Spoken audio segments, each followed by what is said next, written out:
Welcome to TCNtalks. The goal of our podcast is 15 to 20 minutes of relevant, need-to-know information to help you in your role as a hospice, palliative care, and serious illness leader, and for the team at all levels of the organization. Our goal is concise and relevant information because brevity signals respect. And the bookends of our podcast are always something to make you think deeper about life, about our topic, or both. And now, here's Chris Como. Hello and welcome. Before we get started today, I want to thank our sponsor, Delta CareX. Delta CareX is the title sponsor for all of our 2022 TCN Leadership Immersion courses. Delta CareX is a premier vendor of Teleas Collaborative Network. They provide pharmacy benefit management services that allow their clients to experience deep discounts utilizing preferred local network of pharmacies that can provide same-day delivery when necessary. So I want to thank Delta CareX for all the great work that they do for our hospice movement. Also, our next TCN Leadership Immersion course is the week of November 7th. This training has been reviewed as some of the most potent and powerful leadership training hospice and palliative care leaders have ever been through. Join us. Go to Teleos, T-E-L-E-I-O-S, cn.org and look at courses and sign up for our next leadership immersion. So our guest today is Lara McKinnis. She's a psychotherapist and a professional development specialist for TCN. Welcome, Lara. And also, Lara, tell our audience, what do they need to know about you? Thanks so much, Chris. I'm happy to be here. I'm a psychotherapist. My background is in music therapy and counseling, and I've been doing that for a little over 23 years now, which is hard to believe. In my private practice, I work with people just relevant to our topic today who are bombarded by our current 2022 world, which is full of trauma. And also at TCN, I have the pleasure of supporting our hospice organizations, helping leaders to design a culture that supports this current overwhelm. So helping our organizations become more trauma informed. Thank you, Lara. Well, we were kind of ahead of our time. You were one of our very first podcast guests in 2021. And, we're starting to see some signs of this is different. This is not just stress that people are dealing with. And in fact, you had a really cleverly titled, our podcast together was Imagine That Pain is the Doorway. And close to that time, our good friend John Locke did From Burnout to Breakthrough. We had Dr. Kanagante and just several folks is helping talk about, look, folks are going through a really tough time here. And earlier this year, I had Quint Studer, and Quint said something that was just very profound to me. He said, something has really shifted, and now mental health tools in your toolbox as a leader is essential skills. And Laura, I love you. You have a great term. You say sometimes people call this stuff woo-woo, and it's no longer woo-woo. It's now essential skills. And so we're hearing this word more and more that what people are dealing with is trauma. So let's just start there. What is trauma? Yeah. So I think the last time we talked, we were defining trauma as an event that puts us past our tipping point of what we can process. And today I'm excited to go dive a little bit deeper into this. So just to set the stage, when we're talking about trauma, we can look at it. We can look at it from two angles. We can look at it from the event that causes it, or we can focus on how we respond to trauma. So relevant to our day-to-day, we can look at how we can know if someone around us is dealing with trauma. There are 4 primary trauma responses, which it's better maybe to call them protective responses because they're meant to help us. They're meant to help keep us safe in a state of emergency. And most folks know at least a couple of them, but the 4 primary ones are fight, flight, freeze, and appease. Just to put this into context to paint a picture, let's say I'm being chased by a grizzly bear, one that's hungry, maybe even hangry. And this bear is coming after me, and that emergency might cause me to it might cause me to fight. It might cause me to flee, which is that flight response. It might cause me to freeze, or appease is one that maybe people are a little less familiar with. So let's say the bear is running towards me and my car is there. Everything important in my life is in that car. It's all there and the doors are open. The bear's running towards me and the car.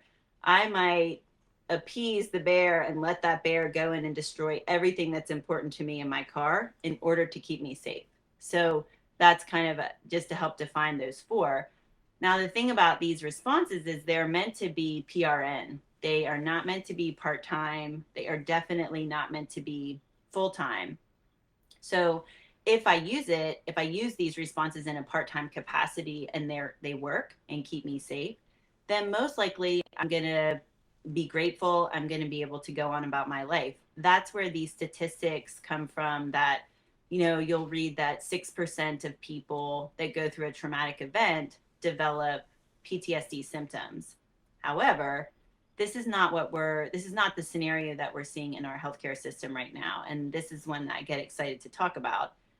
So aside from one triggering event, there's this other scenario in which our protective responses come out regularly in response to ongoing stress. Maybe it's not a grizzly bear. Maybe it's due to the daily impact of a global pandemic. Maybe it's due to daily social and racial injustice. Maybe it's due to watching daily relentless violence. You'll hear people refer to to this type of response or these traumas as small t traumas. And small t traumas are events that they might not be life or death in the moment, but when I sustain them again and again and again, then collectively they can instill in me a sense of helplessness. When we endure these persistent small t traumas, and what happens inside our body is that our protective trauma responses get triggered and our body starts to see these as normal. And we can really think about the implications of this. This is what we're seeing now, that so many people in healthcare and beyond, but we're talking about healthcare, are stuck in these protective responses thinking it's just, a normal day. And so it's important to look at that difference. So it feels like you've really been touching upon how it is or could impact someone, but just unpack it a little bit more. How is it impacting our healthcare workers today? In fact, you and I were talking about what to title it, and I think we're going to title our podcast today because I'm actually hearing this in a lot of just different Zoom calls. I'm worried about my staff, and is there something I can do? And so I think leaders are seeing that there's something different here. So how is it impacting the healthcare workers? Yeah, great showing question. Up. So, yeah, great question. So we can think about, because our brains might be thinking about these trauma responses with a picture or scenario of me running from a bear. But that's not, of course, happening in our healthcare. So let's look at some behaviors that show up in our day-to-day workplace with all these responses. So if I'm a person who is stuck in that fight protective response, then you might think of me as controlling. You might even have that iconic image of a bully. You might, think of me as narcissistic. I might have outbursts. And this is not me deciding to do these things. It sort of, seems more reactive. So that's that fight response.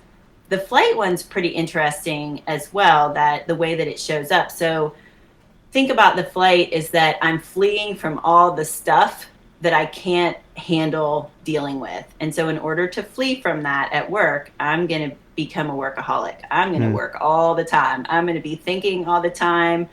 I likely have a lot of anxiety. I may or may not show that to you on the outside. It may come out, but it also may be really inside. I might have difficulty sitting still. You might think of me as someone who's really into perfectionism. So that flight is really fleeing from those things that that are too overwhelming for us to process. So we're going to fill it in with a lot of other stuff. The freeze response, if I'm in that response, then that might show up at work by me appearing stuck or maybe even dissociated. Like I might have difficulty making decisions. I might present as numb. Sometimes, you can get that sense of somebody who's just not very connected to what's going on.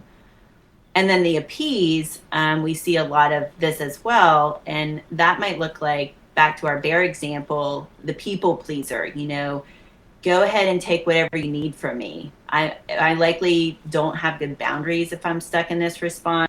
Again, I'm probably overwhelmed, but you may or may not see that. I might just be making your life super easy, and then it almost seems like I don't even have an identity.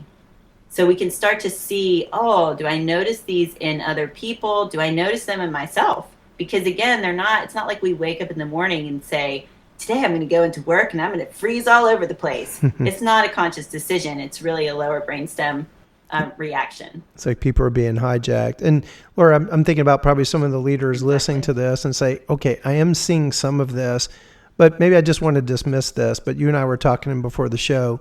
The statistics are showing this is climbing. Can you just share a little bit more with folks about like what the statistics are? Sure. Yeah, you can find, as with statistics, you can find lots of numbers, but we're seeing now 60 to 70% and climbing. You know, we don't need to look at trauma here as something that we have or don't have, like a disease. You know, we can look at trauma, these responses, they're innate, they're inside of all of us. And most people agree that these responses are showing up much more often when we start to look at it in our healthcare workforce. This might be one of the reasons that certain people start to go into work and then turn around and just can't do it anymore. You know, this might be one of the reasons why there's a feeling of stuckness where we know that we've got this problem, but we just can't move through it because these protective trauma responses are, like you said, hijacking our ability to even use our executive functioning in all the ways that we want to. Well, let's go now to, so how do folks heal? How do we help them get beyond this? That's a great question. And I think people are, I'm grateful that I'm hearing more conversations about this. One thing that strikes me as I look around about what people are trying to do here is it almost seems like we're trying to solve a 2022 issue with 1990s techniques. You know, I can remember in the 90s that push for positivity that we were learning. It was more mainstream. You know, we can become empowered by it. We can choose to go that route. In 2022, there's a growing idea in which I support that we need to push for authenticity. So instead of pushing positivity, we need to push for authenticity, because when it comes to us feeling safe and worthy as humans, we need all of those feelings to be valid. We need to really recognize that we don't just need to look at one side of things. So that's something that a lot of people are talking about.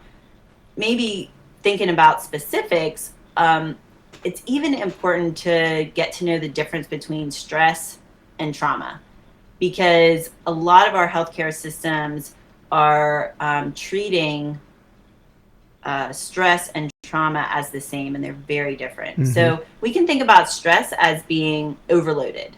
There's varying degrees of that. You know, I might have a lot going on. I might be, up to my max. I'm overloaded. Trauma, we can think about that. I'm overwhelmed. I'm past that tipping point on the 1 to 10. So, you know, if our idea of staff support is designing, you know, webinars when talking about positivity and resiliency, we're likely addressing stress, not trauma. So we can really think about how we're designing these supports, and we are seeing more and more organizations are starting to be moving in a direction that is really more trauma informed. One of the things that goes along with that angle is this idea of transparency. So I think this is so interesting that if we think about 60 to 70% of our staff in our organizations are working hard to get through their days, and they might be in these trauma responses. Then let's think about the leaders of the organizations. And if they're not talking about and modeling how they get through their days, if they're somehow unicorning themselves to say, oh, that's not my human experience. Like, I just show up and I'm not in that with you. Then who is helping to support this paradigm shift? You know, or maybe these same leaders are not getting through their days well at all, but they're coming in and putting on masks and pretending that they are. And we're hearing from people that, you know, we can see through that. We can feel the difference. I will often hear people say, I don't know how my leader does it. We have a huge opportunity for change here due to the amount of overwhelm and protective trauma responses that so many staff are working with each day. So it becomes, wow, I'm learning from my supervisor, my leader, or whatever term you want to use there. I'm learning that, man, if I don't take that walk, that it has a huge impact. Even small things. Like, I'm not even talking about going to therapy and healing the wounds here. I'm just talking about doing the things that we know we need to do in order to support us living in this environment. So it's kind of like a, news flash that anxiety, depression, disconnection, they're not rare psychological disorders. These are common experiences for most Americans right now in varying degrees. But for some reason, there's still there's a stigma, right, in our healthcare organizations, even in 2022. And sometimes that boggles my mind because I feel like we're not really recognizing our reality, So it's all very interesting. When I think about transparency, that work that's so powerful, one of the things that I ask people when I'm working with their organization is, what might happen if that transparency veil was lifted in your organization? Meaning, what if there was some more acknowledgement of the stuff that everyone's pushing down or everyone's pretending like is not there, but we're all dealing with it. And people, I allow them to answer anonymously, but the responses are really powerful.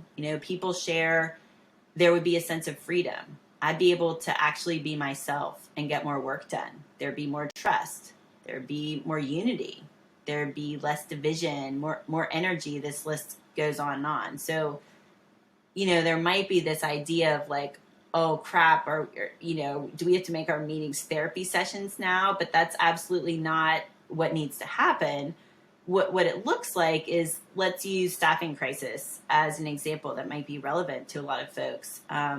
It means that if your director meetings are always about the staffing crisis, then the leader of that meeting is open and aware of the impact that high level of persistent anxiety has on each person showing up in dealing with it day after day after day. So instead of pretending like that anxiety doesn't exist, in one sense, it's invited into the space. It's out in the open. So problems will still be solved. However, now all key players are present. So just because we push down or pretend the anxiety away does not make it go away. And it's actually, we're learning, pretty ineffective. Yeah. So all of these ideas are showing up more and more. And I can add one more that it's coming to my mind right now, that this principle of the impact of and. Lots of people talk about this in different ways. That's just what I call it. But the idea is that we are living with these heightened protective trauma responses, and we are most supported when we are able to see both the trauma triggers or what's hard and our supports. So many organizations nowadays are promoting resilience and positivity, which is wonderful.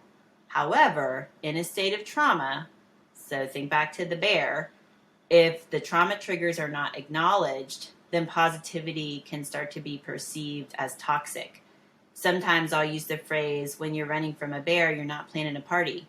When you're running from a bear, you're pretty much running from the bear. So if you're working with someone who's telling you, look on the bright side, when you're running from the bear, we can kind of see how that doesn't make a whole bunch of sense. And that really hits me, Laura. And I think back over my career, I've always generally been a pretty positive person, and it's probably been one of my go-to tools in the toolbox. And it's the time is different, and it's requiring a different set of skills. And that's what I love what you're doing is you're providing to leaders here. These are very necessary and very practical, important tools. I was reading just the other night and I asked you if I should weave this in, and you said, yeah, certainly, about the Stockdale paradox, because it's one that I'd heard of before, and it kind of hit me out of the blue, like, I need to go back and read about the Stockdale paradox. And to me, it speaks to what you're saying, and maybe for some more business-minded leaders, this will resonate quickly. Remember the story of Admiral Stockdale. He was in captivity during the Vietnam War. And so he said the optimists, they were the ones that said we're going to be out by Christmas, and then Christmas would come and Christmas would go. And they were the ones that died off.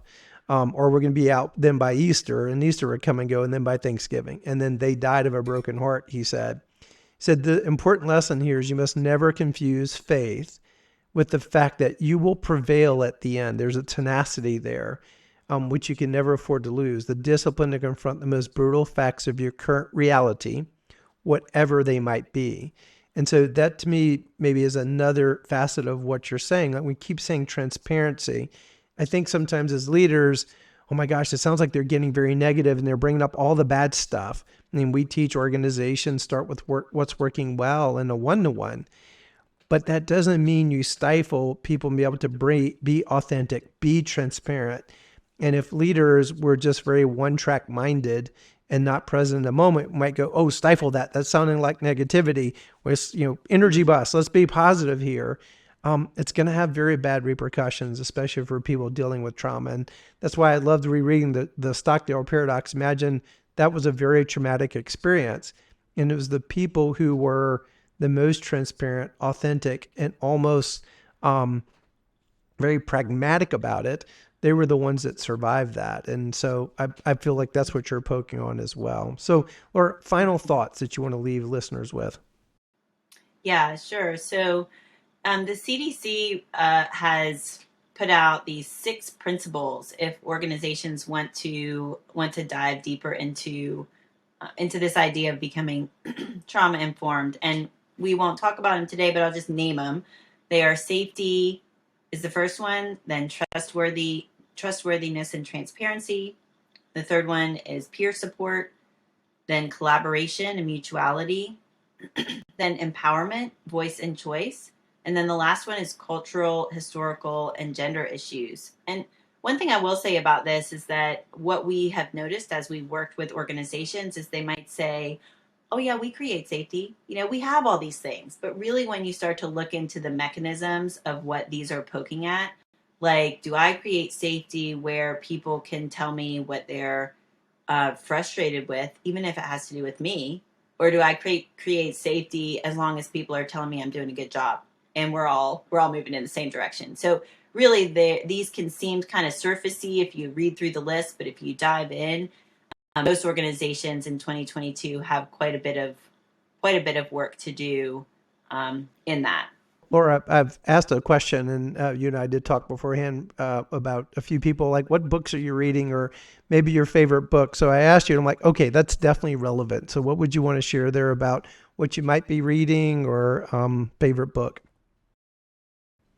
Yeah, well, I laughed when you asked me that question because I'm usually reading 4 or 5 books about trauma and they might not feel like super fun reads for people. But one book that I'm reading right now is called The Clinical Applications of Polyvagal Theory. And this one's relevant because the polyvagal theory explains how our nervous system responds to trauma and ongoing stress. It really highlights the biological processes that go on if I don't feel that psychological safety, and it shows all the ways that I will begin to mentally shut down. It shows how I will slowly disconnect, and we're seeing so much of that occur in our healthcare today. So that one feels relevant. And also, again, you can you say your term? So Laura, people just might go, but Laura, do we really have to pay attention to this? What's your term for that? Woo-woo? Yeah. Yeah. That book sounds like it's saying is this is not woo-woo. This is science.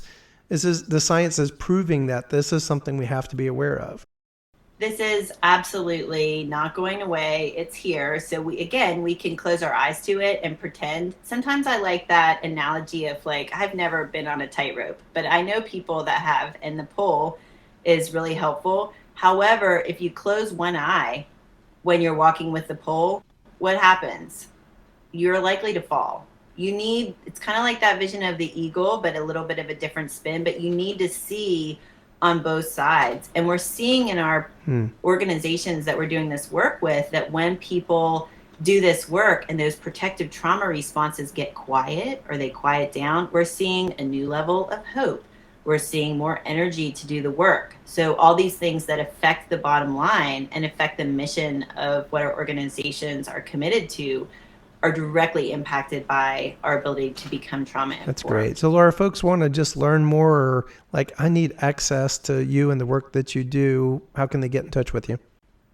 Yeah, definitely reach out. You could go to our website that you mentioned earlier, Tleios, TLEIOSCN.org. Reach out and contact us. We are definitely passionate about this topic at TCN because we see the relevance, and it might be innovative now. It won't be for long. It is becoming very, very necessary. So that would be a great way for folks to reach out. Perfect, Laura. Well, Laura, thank you, and thank you for the work that you're doing. And as always, I want to leave our listeners with a quote at the end, and I think this one is very relevant to what we're talking about today. It's from one of our favorite authors, probably one of Laura's favorite authors, Brene Brown. A crisis highlights all of our fault lines. We can pretend that we have nothing to learn, or we can take this opportunity to own the truth and make a better future for ourselves and for others. Thanks for listening to TCN Talks.